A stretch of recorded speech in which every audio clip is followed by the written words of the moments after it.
আমার মায়ার নবী ক্ষুধার যাতনায় পেটে পাথর বেঁধেছে দুইটা।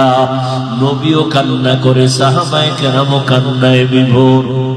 পয়গম্বরের একজন সাহাবী হঠাৎ এই অবস্থা দেখে, পাশে ছিল ঘর, দিছে দৌড়, ঘরের মধ্যে গিয়া যাইয়া বিবিরে কয়, বিবি রুটি বানানোর আটা আসেনি? সামান্য কিছু আছে, 2-3 জন খাওয়ার মতো, বকরি আছে, একটা বাচ্চা আছে, বলে দেখি নবীরে গিয়া দাওয়াত দেই। নবী পাথর বেঁধে বেঁধে গর্ত খনন করে, নবীর ক্ষুধার তৃষ্ণা, সাহাবায়ে কেরামের চোখে পানি। নবীরে গিয়া কানে মুখ লাগায় কয়, নবীজি আমার ঘরে 2-3 জনার রুটি আছে, আটা আছে রুটির মতো, একটু যদি আসতেন চুপে চুপে আইসা আপনার একটু খানা দিতাম। মায়ার নবী শত শত সাহাবায়ে কেরামের ডাক দিয়ে কয়, তোমরা আসো, আমার সাহাবী তোমাদের সবাইকে দাওয়াত দিছে, তার ঘরে খানার আয়োজন।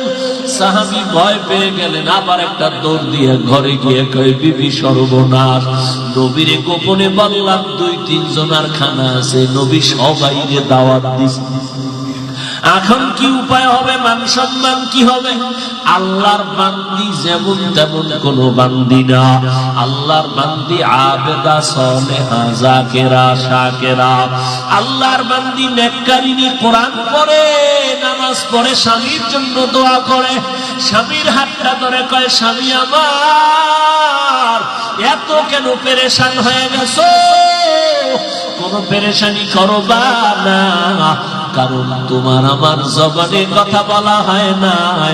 সবাইরে দাওয়াত দিছে, কার জবানে? কয় আখিরি নবী রহমাতুল লিল আলামিনের জবানে আওয়াজ।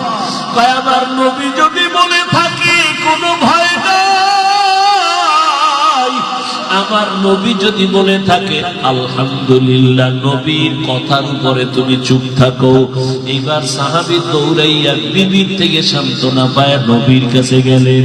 নবীর কাছে যাওয়ার পর মায়ার নবী দেখেন সাহাবীর মনটা কেমন যেন পেরেশান। পেরেশান কেন?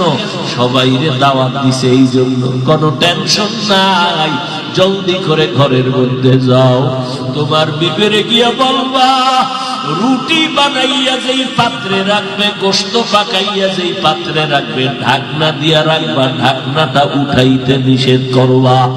আমি নবী আইসা নিজের হাতে ঢাকনা উঠাবো। মায়ার নবী সবাইরে নিয়ে আসলেন। এই সাহাবী, দেও তোমার রুটির পেয়ালাটা নিয়ে আসো, গোশত